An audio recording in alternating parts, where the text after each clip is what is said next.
little too high.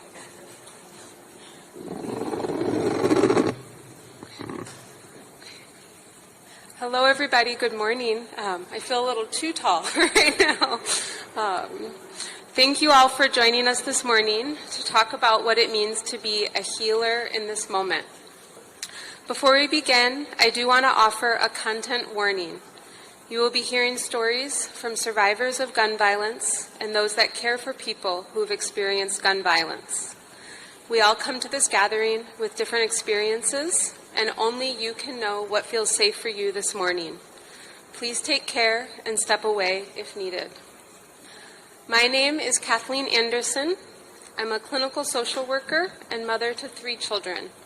I'm also the Director of Outreach and Organizing for Protect Minnesota and a longtime volunteer with Moms Demand Action for Gun Sense in America, currently co-leading the Minnesota chapter.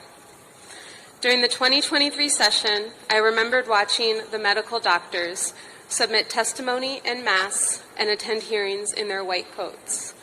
They were such a mobilized presence, laying claim to their necessary and urgent voice when it comes to discussions on gun safety policy. I was impressed and a little jealous. Why hadn't I thought to organize my fellow social workers in this way? Well, this fall, the tragic events of the summer led to a surge in supporter interest and a sincere calling for all Minnesotans to move their feet. 3 colleagues stepped up and said, "We want to talk about gun violence from a therapist's perspective," and a new coalition was born. That's it. That's all it really takes. A concerned voice saying, "I think there's more of us who have had similar experiences and want to do something about it." Now, they had no idea what they were getting into, but they got to work drafting the letter that many of you signed, circulating it, and then listening and absorbing, as all therapists do, as your stories rolled in. And those stories were brutal. Of course they were. 2025 was especially brutal for our state. And then 2026 began with a heavily armed occupying force terrorizing our communities, especially our Black, Brown, Asian, and Native neighbors. It's too much to hold.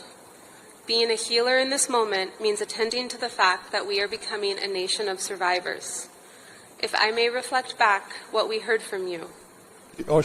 Being a healer in this moment means holding our clients, some of whom have survived being shot, have witnessed a shooting, have lost a loved one to gun violence, or just have persistent anxiety and intrusive thoughts about sending kids to school, going to work, or being in large crowds. Being a healer in this moment means holding our children who practice lockdown drills at school, hear gunfire in their neighborhoods, jump when they hear fireworks, or, increasingly, are grieving the loss of a beloved peer. Being a healer in this moment means holding our vulnerable neighbors who saw the power of the state turn against them and using weapons to intimidate, threaten, kidnap, assault, and kill them. Being a healer in this moment means holding our Black and Brown neighbors who always live under the threat of state-sanctioned violence, not just ICE. Being a healer in this moment means holding our elected leaders who are struggling through their own grief and horror over the loss of their beloved House leader, her husband and pet companion, as well as the attempt on the lives of other colleagues. They are also facing increased threats and intimidation and the fear of another assassination. Being a healer in this moment means holding ourselves and our own experiences, with guns and without, but also our vicarious traumas, our maladaptive coping skills to push through our own dysregulation to be there for others, and our own burnout. Being a healer in this moment means holding our values. Our mission is to ensure human well-being and flourishing within the context of a well society. But we are not well. Gun violence threatens all of our systems, our nervous systems, our families, our schools, our neighborhoods, our workplaces, our places of worship, our healthcare, our culture, our very social fabric, and our politics. Being a healer in this moment means holding the knowledge that nearly 600 Minnesotans died by gun violence last year. 44 were children, and over half of those children died by firearm suicide. Over 70% of gun deaths in Minnesota are firearm suicides, a huge issue for our profession. We also know that gun violence is a racial and class justice issue where solutions lie in the promotion of equality and equity across neighborhoods and the building of trust and community connection. To be a healer in this moment is to recognize that this is too much and to ask for help. We are asking for help. We can and will continue to promote the health of our clients and communities, but we cannot fix gun violence solely by mental health interventions. We as healers are uniquely suited to understand that healthy, integrated, resourced, and well-connected individuals are not picking up highly lethal weapons and causing mayhem, be it a self-inflicted gunshot, interpersonal violence, or a mass shooting. People are in pain, and they deserve treatment and compassionate care. Their loved ones and the broader community deserve a sense of security that their pain is not going to ripple outward, certainly not catastrophically, as when there is easy access to highly lethal weapons. There are so many evidence-based harm reduction approaches that we can take to reduce the misuse of guns. We need elected leaders of all backgrounds to engage in these difficult, nuanced conversations in good faith and not hide behind talking points. Today, you're going to hear from different healers who have all been affected by gun violence. They're going to describe the ripple effect from the bullet outward, the cascade of pain and trauma it creates, the cascade of pain and trauma that lingers. They are all at different points in their healing, but they all agree that healing is not just the absence of pain, but the sense of safety that comes with knowing that that pain will not reoccur or be replicated for others. And with that, I would like to invite my friend, Tommy McBrayer Jr., the founder of Don't Shoot Guns, Shoot Hoops.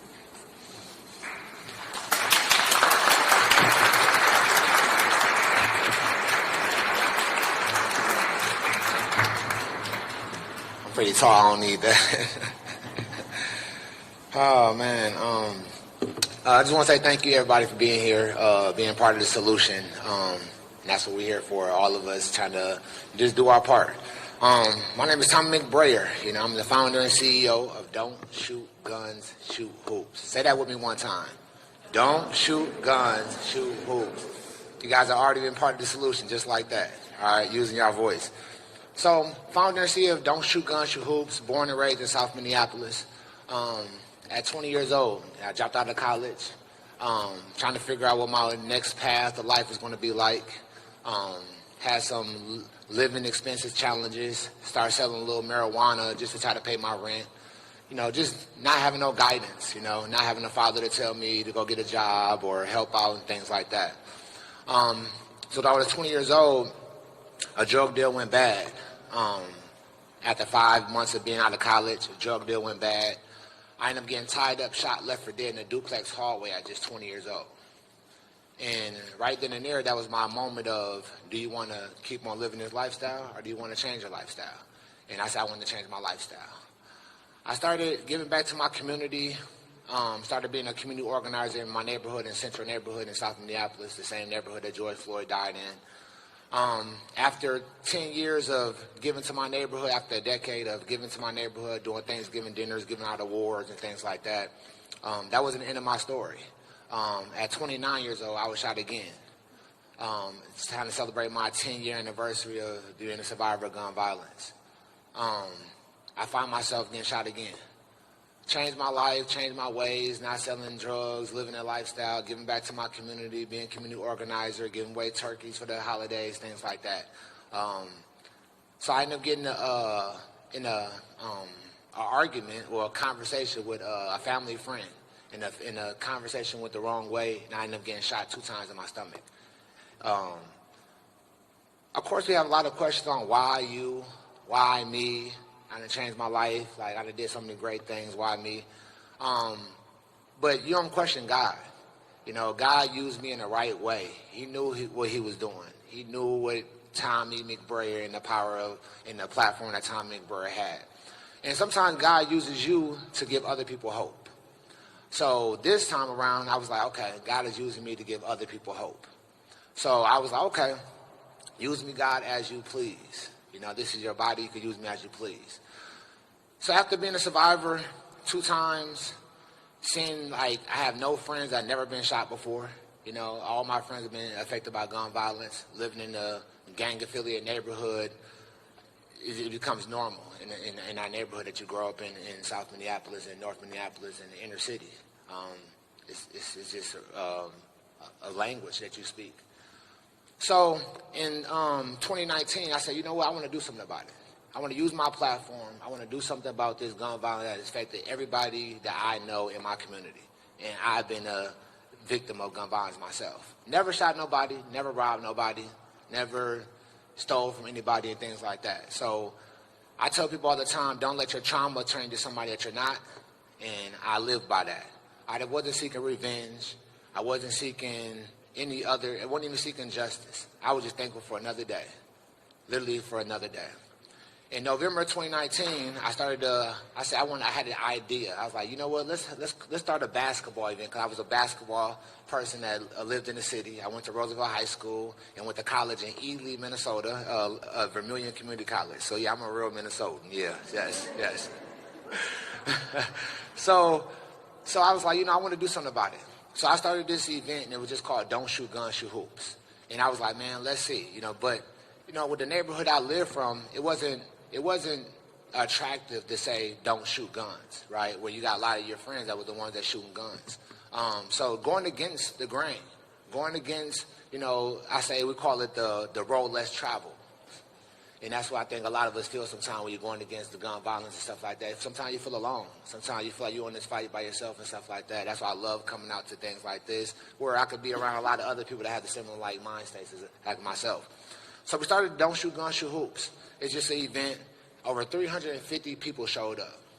350 people. No police, no security in the inner city of Minneapolis. Over 350 people came in to attendance. That's when I knew I was on to something special. That's when I knew I was on something special. So the CEO of the gym of Urban Ventures, David Hahn, he was like, Tommy, you know what? I think you're on to something. I would love to help you make this a nonprofit. So as of January 2022, we started a nonprofit called Don't Shoot Guns, Shoot Hoops. As of today, 4 years later, we have impacted 3,500 youth. Y'all give it up for that one time, guys.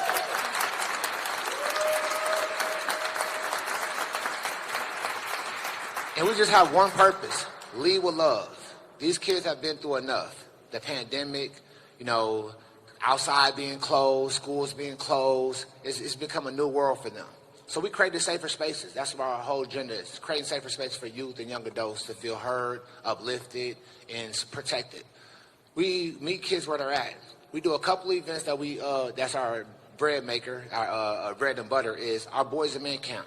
It's 5 days, 4 nights, where we take the inner city kid outside their trauma environment, and we take them to the National Sports Center in Blaine.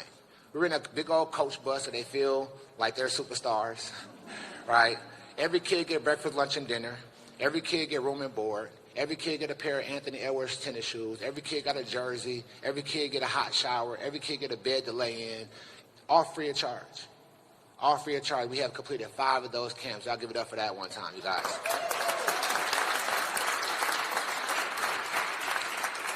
So this taught me right here is, in the ingredients of this camp is, how do you take one person out of survival mode?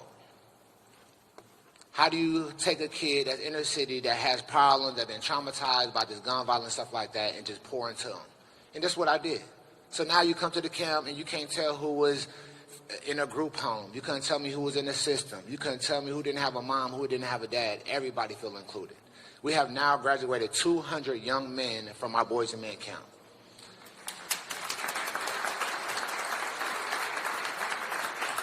Another special event that we do a thing called Midnight Basketball. Yeah, Midnight Basketball. We open up the gym at 10 o'clock at night, and these kids are in the gym from 10 o'clock at night to 6 o'clock in the morning. We have now had over 750 young people attend a Midnight Basketball event in North Minneapolis. Y'all give it up for that, y'all. Like I said, what's in the DNA of this is never giving up. Never giving up. If I would have gave up, these kids won't have an outlet. I use my platform, I use my vulnerability, I use every piece of me to give back to the youth that just want an outlet. We always ask sometimes when I talk to these young men, how many of y'all don't have a father? And it's probably like 80% of the group say, I don't have a father. But then we don't ever question, how many of y'all want fathers though? We don't say like, you act like these kids that don't have fathers don't want fathers. Yeah, they want fathers. They want leadership. They want guidance. They want a male figure to say, hey, don't do this and do this. So this has been a tremendous turnout of just pouring into these young men and things like that. So, like I said, I'm just here to support other survivors of gun violence, using my platform, using Don't Shoot Guns, Shoot Hoops as a vehicle to bring inner city youth together to talk about something that's so sensitive, and we're doing it. We're not waiting for a solution. We're not sitting at the meeting table having meetings after meetings after meetings after meetings. We're just doing the work sometimes. And sometimes we go a little too fast and miss a little agendas and stuff like that, or not be politically correct in certain things, but we're just doing it. And sometimes that's what it takes. It's just doing it. We're not waiting for the lawmakers. We're not waiting for these grants. We're not waiting for city attorneys to show up and support us. No, we're just doing it from the people. Where there's people, there's power. So I just wanted to just say that, you guys. So thank you, guys. Don't shoot guns, shoot hoops. All right.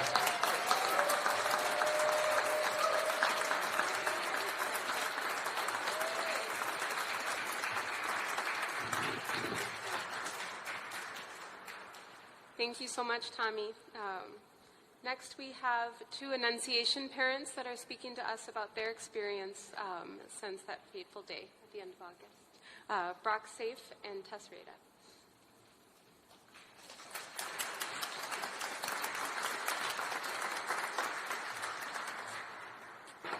Good morning.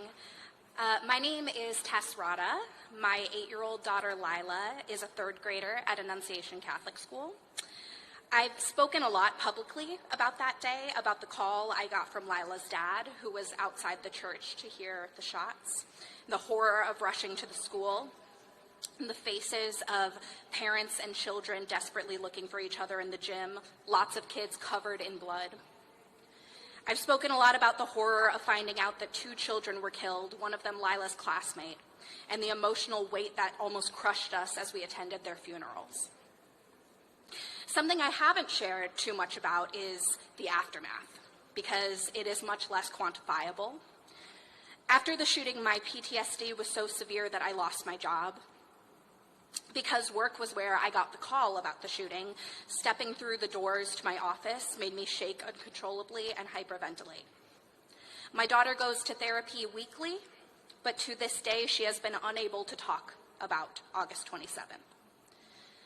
My question for everyone is this: how are children who experience mass shootings supposed to lead lives productive to society when they fall to the ground and sob when they hear an unexpected noise? How are they supposed to grow up and bring more children into the world when they know that those children could be slaughtered anywhere they go, even at school or in church? Lastly, something that has become very, very important to me, and especially in the wake of the Tumbler Ridge massacre in Canada, where 6 children and 3 adults were killed in school, is that our children are listening. And when we attribute mass violence to one marginalized community, we use that community as a scapegoat to ignore the real problem. We unfairly endanger people that identify with that community. Being part of the LGBTQ+ community is not a mental health issue. Guns,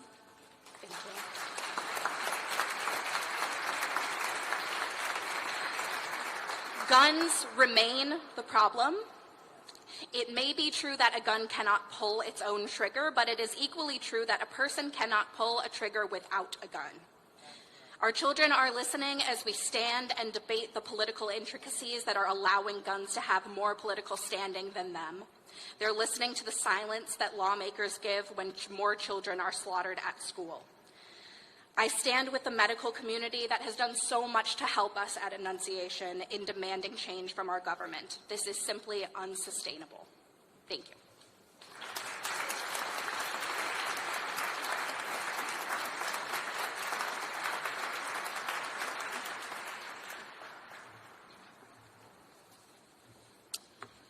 Hi, everyone. First of all, thank you for allowing me to speak at this wonderful event. My name is Brock Safe. I'm the father of proud father of two Annunciation Catholic School students, Estella in 8th grade and Astoria in 5th grade. On the morning of the shooting, I was halfway across the country, traveling for work and just heading into a meeting when I received a frantic phone call from my wife at 8:37 Minnesota time. A call every parent in the U.S. unfortunately knows is a possibility, but never thinks they'll get. "There's a shooter at school," she yelled, but I could barely understand through the utter terror in her voice. After she hung up to rush to school, I sat there for a few seconds, literally shell-shocked. Staring at a blank wall, my mind raced. I was trying to make sense of this nightmarish scenario that made no sense. At the time, I didn't know where the shooting took place on school property. But in those few seconds, I realized it was a Wednesday morning. And every Wednesday is an all-school mass. And that is when I went from shocked to utterly horrified. I called the first parents I could think of at the moment to try to get more details, but I found out quickly I was breaking the devastating news to everyone that I called. I then called my daughter's prior teacher, who I found out later was also in the church. Thankfully, she picked up on the first ring. What she told me next will be embedded in my brain until the day I die. With sheer chaos in the background, she yelled through the phone, "Brock, I have eyes on Estella. Your baby is okay." I immediately fell to my knees with tears of relief, but that moment was short-lived when I then asked about my other daughter, Astoria. She said, "I don't see Astoria, but when I do, I will let you know right away." At that point, I feared the worst-case scenario for my daughter and literally sprinted out of the office, desperate to catch the next flight home. One can only imagine the level of torture and agony it was to be so far away and truly not knowing whether your child was dead or alive from a school shooting. It was truly an impossible situation I would not wish upon my worst enemy. What I found out later was both of my daughters were in the church that day. Thankfully, my 8th grader Estella was unhurt physically, but friends on either side of her were shot directly, including one of her best friends shot in the head. Thankfully, she survived, though she had to undergo surgery which required opening up part of her skull to relieve swelling in her brain from the gunshot wounds. As for my 5th grader Astoria, it's a miracle upon miracles she is still with us today. She was seated right next to the window in which the coward shot through first. In just the first 10 seconds of the massacre, this selfish bastard carelessly shot dozens of military-grade AR-15 bullets through the window. Astoria was grazed by a bullet in the forehead this way, meaning she didn't even have enough time to react to even turn her head. They were sitting ducks. While a large bullet fragment embedded into the left side of her neck. In addition to this, multiple bullet fragments lodged into her head. If that man had used something other than a semi-automatic gun that day, a pistol, or even a shotgun, the amount of carnage he could have inflicted would have been significantly limited. But he didn't. He used a killing machine designed for one singular purpose: to inflict maximum carnage in the shortest amount of time. Astoria was next to Harper in the church that day, her dear friend. She recalls their conversation before Mass began, making small talk to their younger buddies, asking them what their favorite color was. Moments later, Harper was gone. This heartbreaking tragedy is something Astoria struggles to understand and will live with until the day she dies. Astoria, along with so many other Annunciation students, have been diagnosed with severe PTSD. And they are left to cope with horrific images, unspeakable images that only the most seasoned combat veterans may experience on the battlefield. And they were literally praying during Mass in a school church when this happened. Can you believe that? They were all so innocent, and their innocence was taken that day. What our children and teachers endured is truly unimaginable. A devastating consequence of a nation that continues to prioritize their love of guns over the safety and lives of our children. I'm here today, along with Tess, to do everything we can to ensure what happened on August 27th does not get erased. It must stand for something. This must serve as a catalyst for meaningful change. It's our responsibility to break the cycle and ensure that it does not continue to repeat, as it has for too damn long. We cannot continue to live in a society where a deeply troubled individual can walk into a gun store and buy assault-style weapons. These machines have no rightful place outside of a war zone.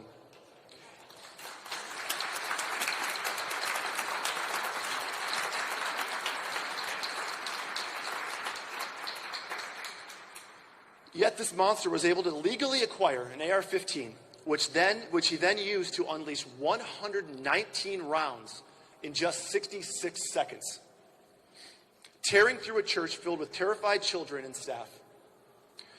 I personally don't own guns, but that does not mean I'm anti-gun. I completely understand the want for it for protection and for hunting. What I don't understand is why high-capacity semi-automatic rifles and extended magazines continue to be legal and easily accessible to any Yahoo with a pulse. We urgently need stronger restrictions and sensible reform to our gun laws to ban these type of weapons. We need to make it as hard as humanly possible for these type of monsters to hurt our kids. Nothing will bring back Harper and Fletcher, our sweet children who were taken from us, 10 and 8 years old, praying in a church. And we cannot undo the heartbreak and tragedy that unfolded at Annunciation on that devastating day. However, we have the solemn responsibility and the moral obligation to fight for children across America to ensure that no other child faces this same fate. We cannot and we must not fail them. Thank you.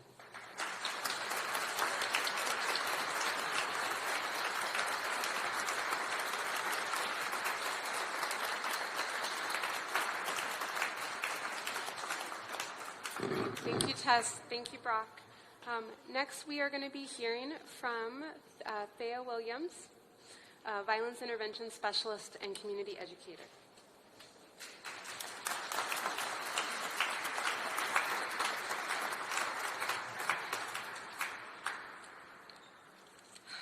Good morning, everyone.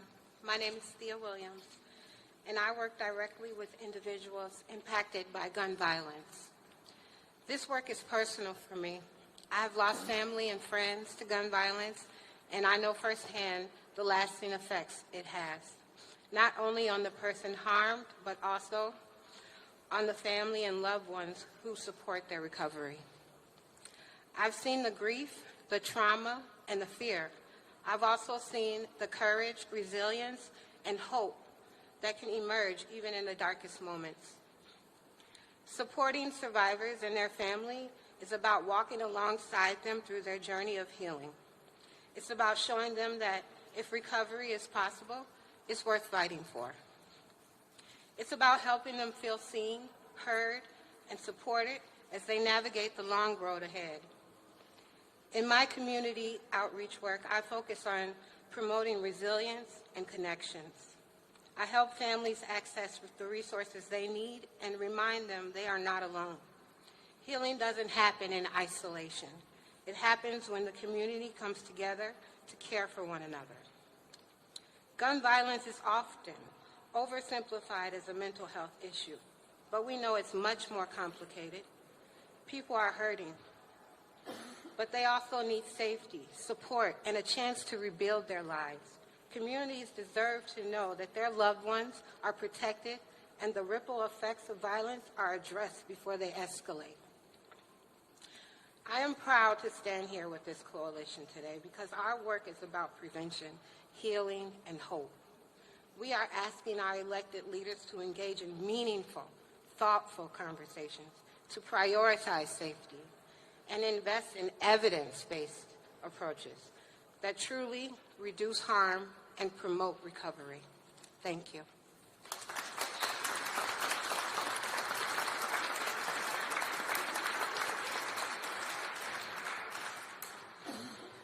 Thank you, Thea. Next up, we have Dr. Katie Murray, a clinical psychologist, mother of 5, and survivor of sibling loss by suicide.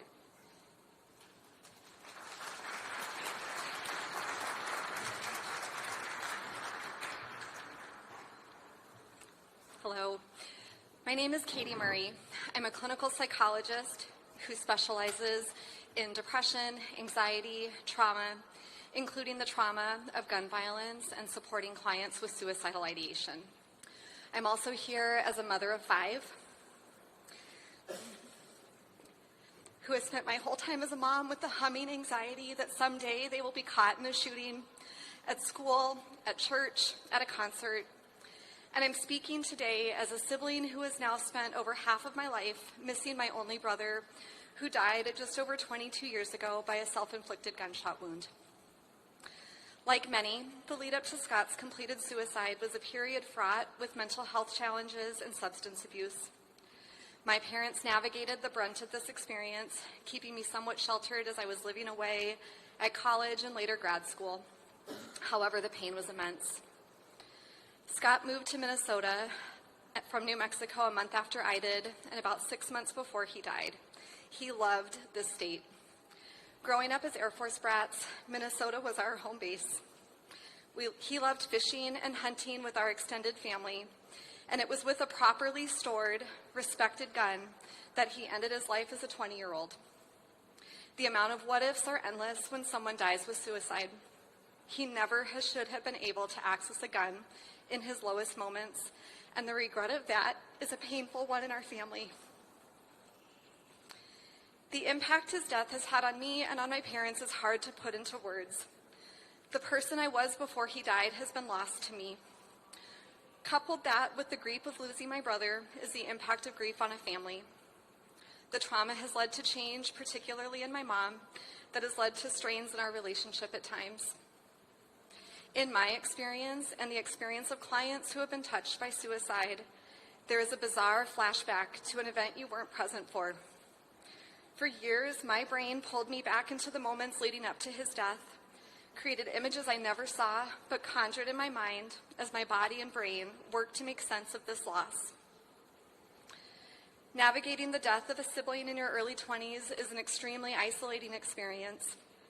I found solace in a compassionate friends group designed to support grieving parents, but who opened their arms to me and gave me a monthly space to say his name and process my grief. My dissertation was on sibling loss, and those who stayed open to support found places like this tended to fare far better in their experience of grief. As I age, raise kids, and anticipate changes in my parents' health and capacity, I have no anchor to draw from in the form of a sibling.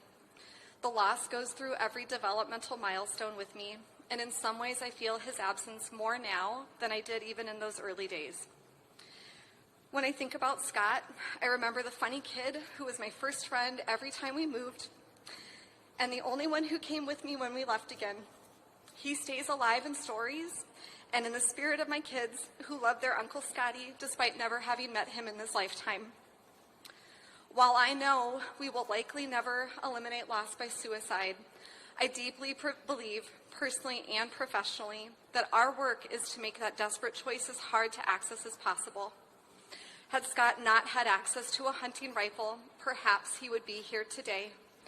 We need legislators to do more to fund mental health treatment and to limit access to guns when people are unsafe for themselves or for others.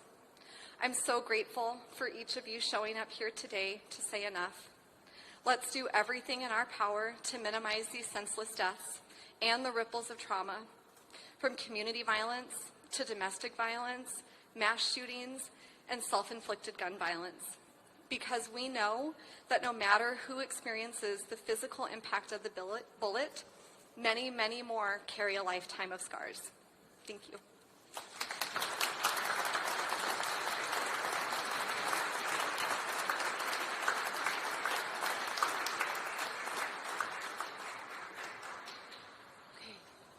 Thank you so much, Katie. Next, we're going to be hearing from the Reverend Margaret Mary Kelly, a mental health professional and ELCA pastor.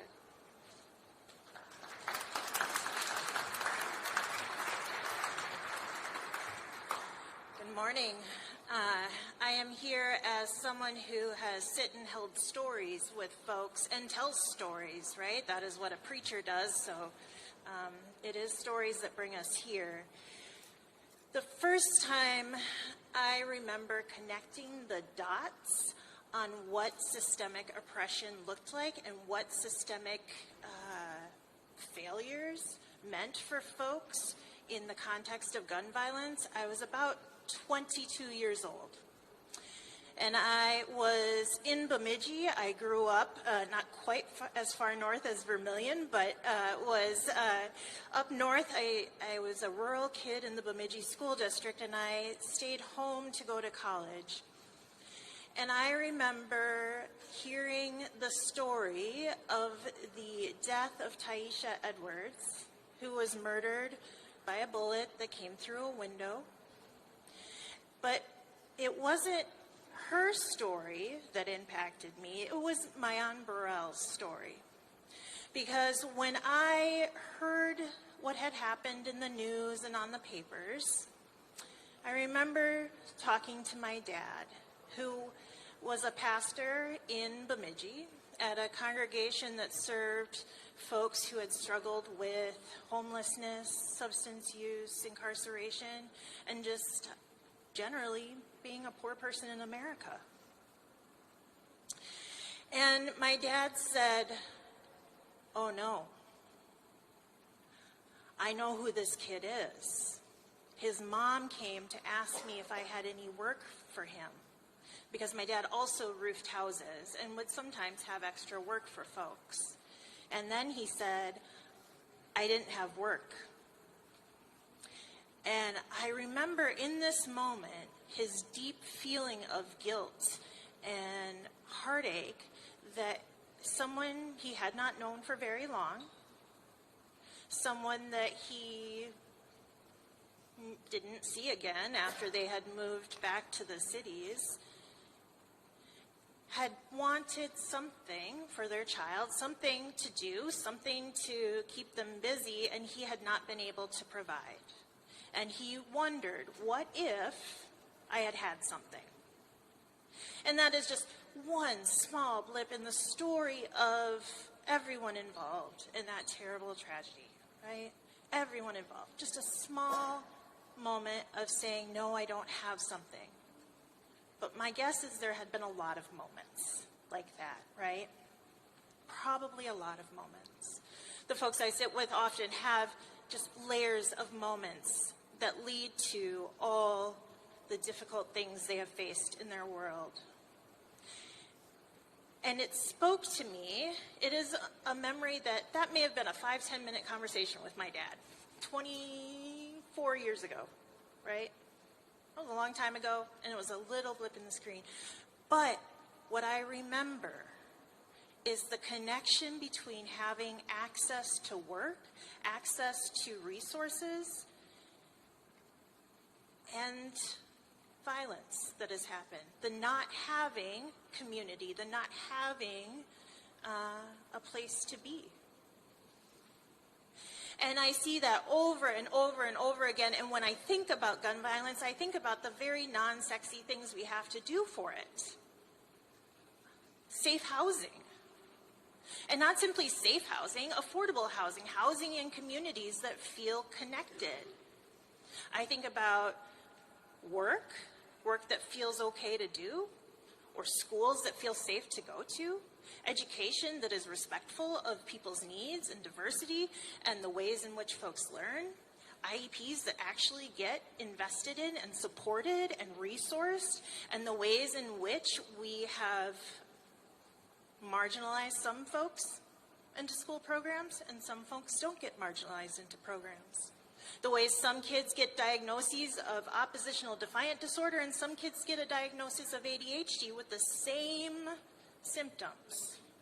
And how do we support that? How do we come together and say, you know what, if we really wanted to prevent community violence, if we really wanted to manage these pieces, we would come together and have access to basketball, right? We would have access to housing and community and connection and resources, and these things would be tended to. We would have real childcare supports. We would have real culturally competent mental health care in the communities we serve, with access to transportation, with access to the medications, with access to all the things, without separating folks out into the kids we're going to set over there and the kids who will get the resources. And so, like I said, I'm a storyteller, and I am a pastor, a preacher, and in my faith tradition, we tell a story about a man named Legion. Now, hang with me just a minute, because I know you're going to get a little anxious when I say that Legion was possessed by a spirit, and that's not where I'm going here. Because I know I got mental health providers in here. It's not where I'm going. It's not where I'm going. Okay? But Legion is hanging out. And Legion is hanging out inside a human. And this human has been cast aside. This human was set over outside a community. This human was bound up, probably engaging in self-harm, engaging in maybe aggressive behavior towards people in the neighborhood. This person was struggling. This person was having a hard time. And so Jesus comes along and says, I see you're struggling, and I see that there's a spirit in here. And the way exorcisms worked, again, hang with me. The way exorcisms worked is you had to know the name of the spirit you were asking to leave. And that spirit said, my name is Legion, for we are many. But that name Legion is a political name, because Legion was a Roman military group, okay? So now, this person who is suffering, who is engaging in self-harm, maybe even community harm, is saying, actually, the issue is systemic oppression by the empire that has invaded our space and doesn't allow us to have actual connection to community, the resources we need, doesn't allow us to safely engage in our cultural practices, does not allow us to be who we are, and is oppressing us. And so the casting out is the casting out of the systemic oppression that folks are facing. And so when we talk about community violence, when I talk to folks about community violence, and when I engage one-on-one with folks, I am looking for the connections that we can make to cast out the ways in which systemic oppression have impacted each and every person that I encounter. And so I will always come back to, did we give them a place to sleep that was safe? Did we give them a basketball game? Did we give them a school that felt okay? And an IEP with real supports that was funded? That's what I come back to. And that's what I want to see happen for our folks, for our communities, and for our neighbors. Thank you.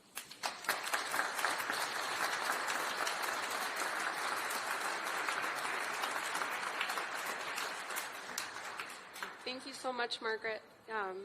Everyone has given us so much to think about, and I appreciate all of their diverse experiences and voices and what they're bringing to the room today, and also the calls for action and the things for us all to think about moving forward.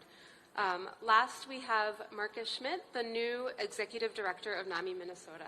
Thank you, Marcus.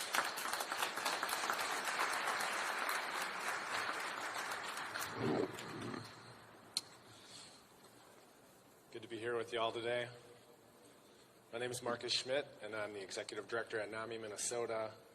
Grateful to others who have shared the podium with me today: Kathleen, Tommy, Tess, Brock, Thea, Dr. Murray, Reverend Kelly. Tess and Brock, I wish I had half the courage that you had. Your kids are so lucky to have you.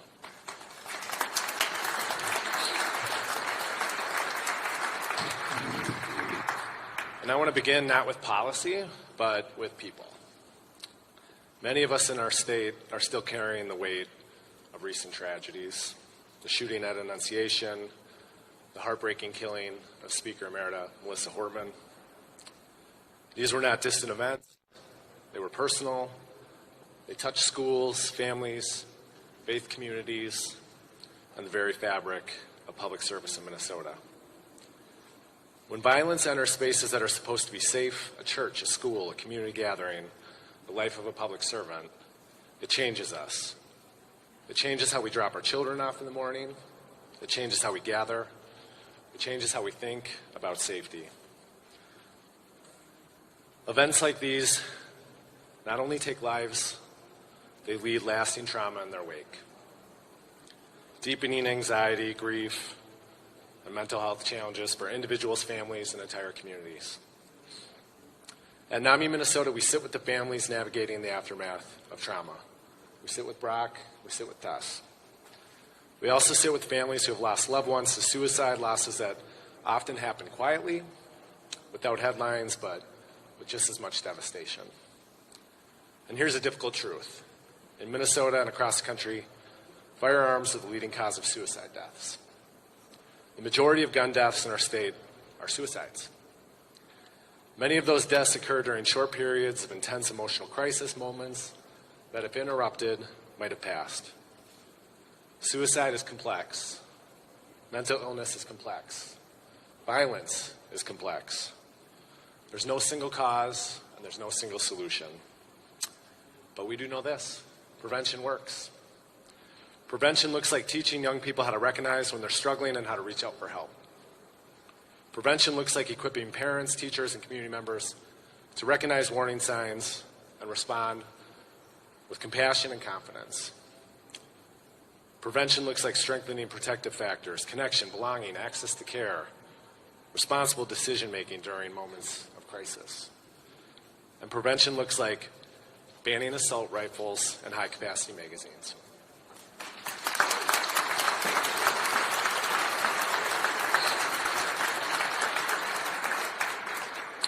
At NAMI, Minnesota, we bring decades of experience delivering nationally recognized evidence-based programs.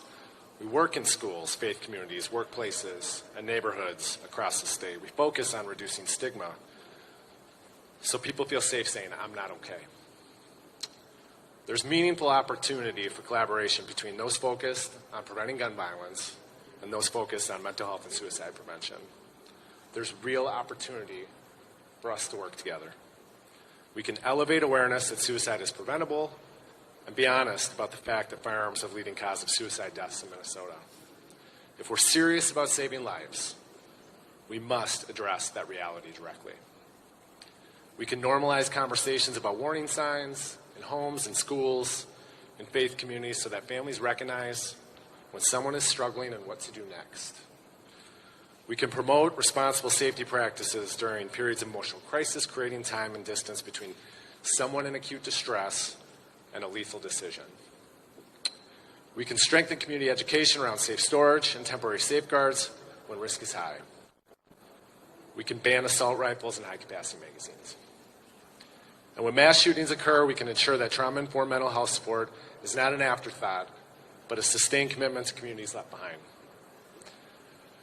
Above all, we can align around evidence, not fear, not politics, but data and lived experience that shows what reduces harm and protects families.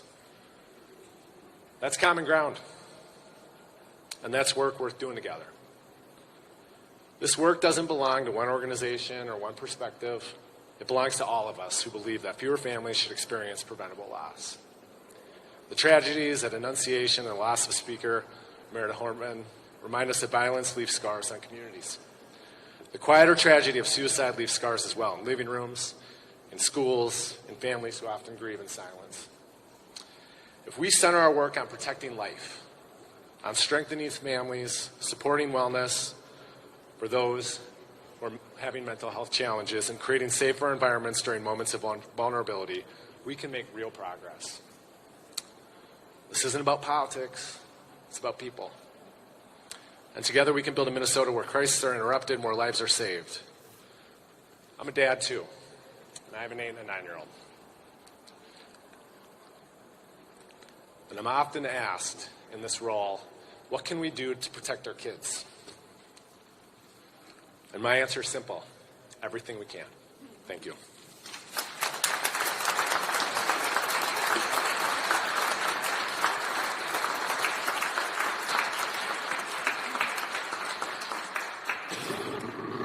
Thank you so much, Marcus. Next, we have the reading of the Healers Demand Action Letter that was circulated beginning this fall and signed by over 1,000 self-identified healers in the state of Minnesota. Please welcome Kayla Hughes and Ryan Millick.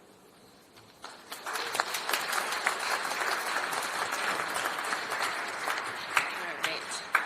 Hello, everyone. Thank you so much for being here. I'm Ryan Millick. I am a mom and therapist in this community. And first of all, I want to thank all of you for being here.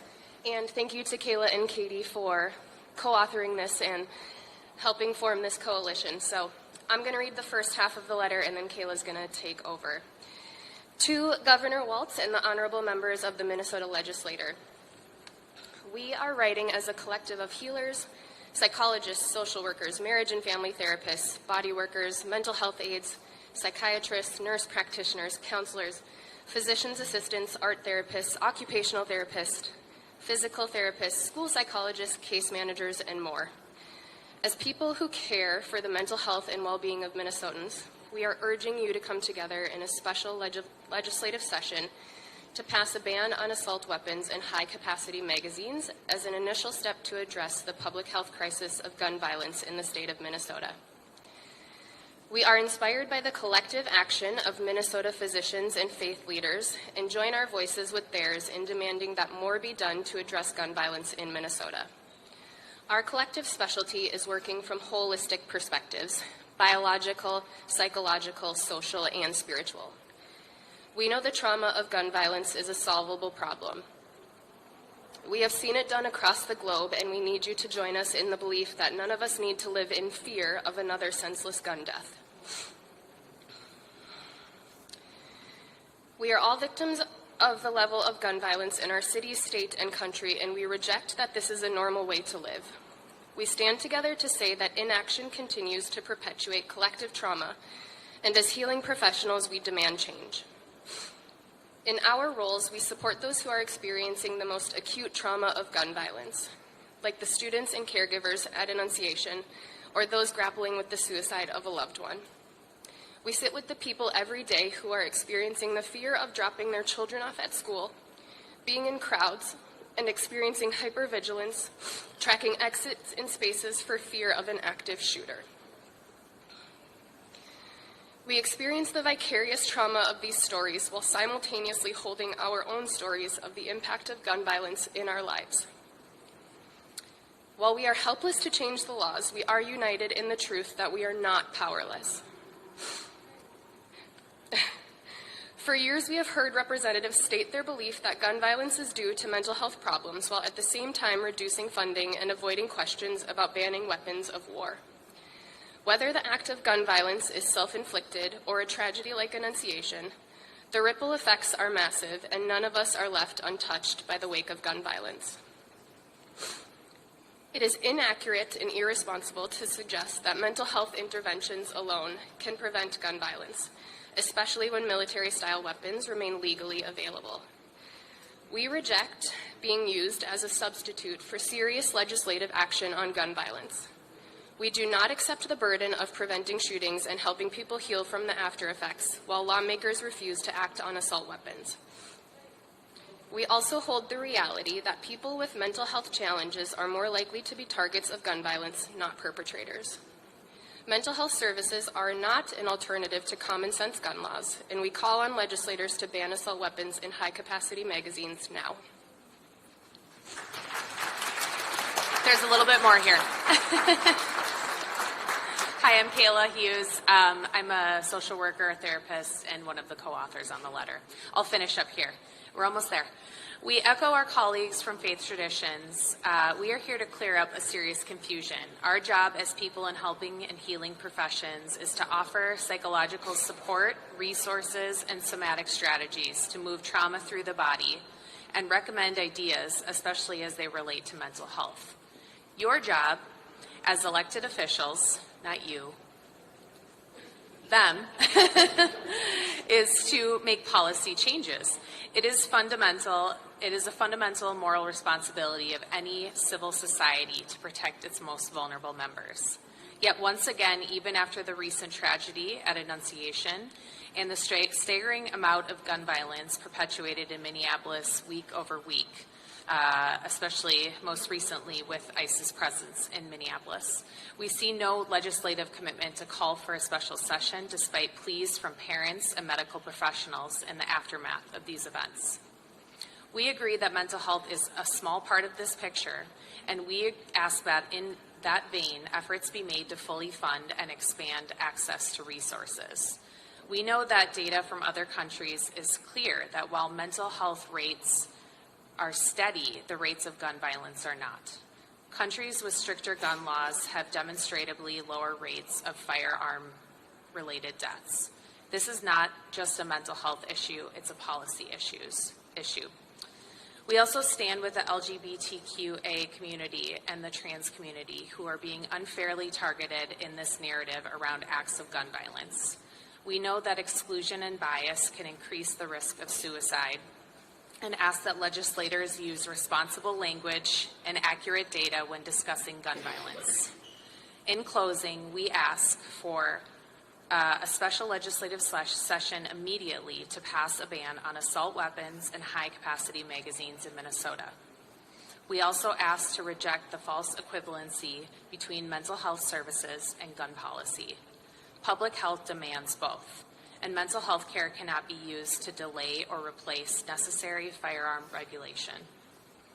Lastly, we would also ask to fully fund comprehensive community-based mental health services across the state, particularly in schools, underserved communities, and those disproportionately impacted by gun violence. Gun violence is both an epidemic and a public health crisis. We ask that you do your part, legislators, elected officials, to reduce the collective trauma while we continue to do ours for collective healing. Thank you.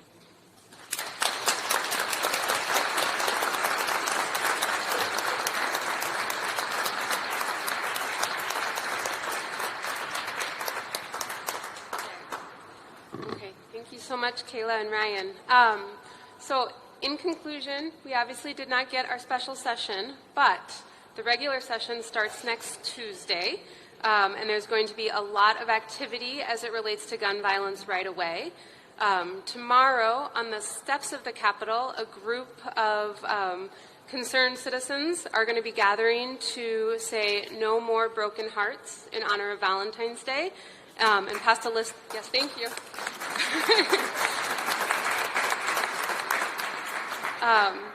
And present our elected leaders with a list of demands as it relates to keeping our children and communities safe.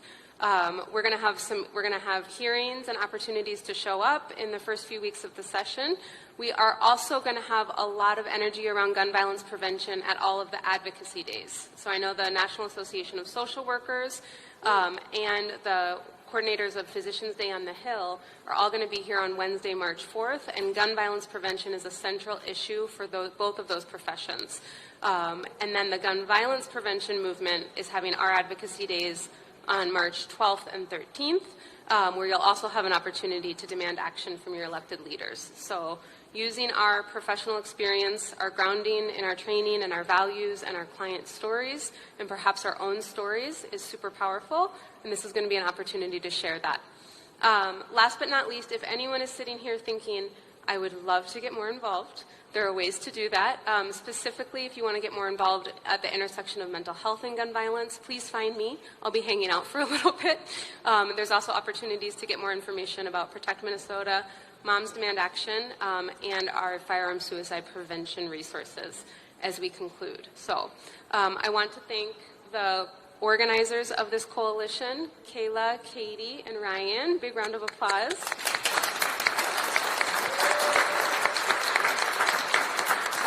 I want to thank all of our wonderful speakers for sharing their stories. I want to thank Protect Minnesota and Everytown and Moms Demand Action for helping put on this event. And I want to thank all of our community resources that are here. Katie Brown and Pau Jimenez for doing the beautiful sound bath.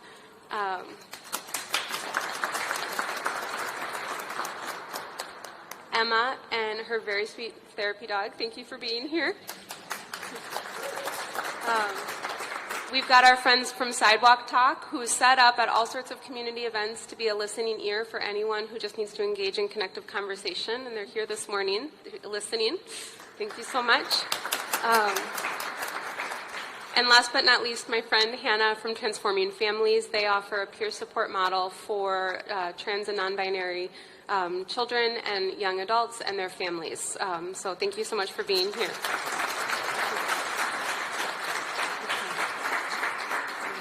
And our last speaker is going to be reading a poem. Hannah?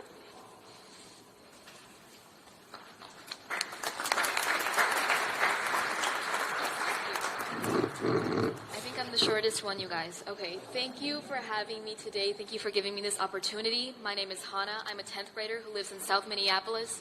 And this is the poem, A Small Needful Fact by Ross Gay.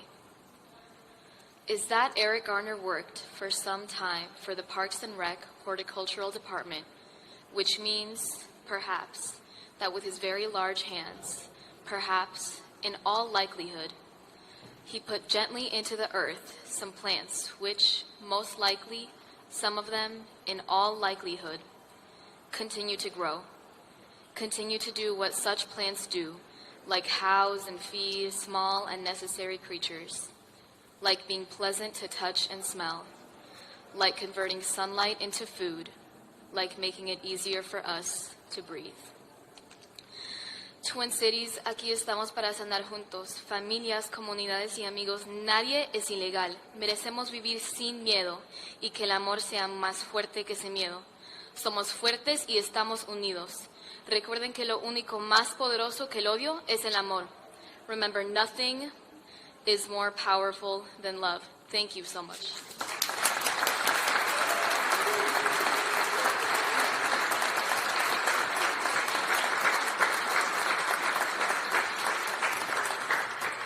Okay, the Spanish always gets me. Thank you all so much. We have concluded the program.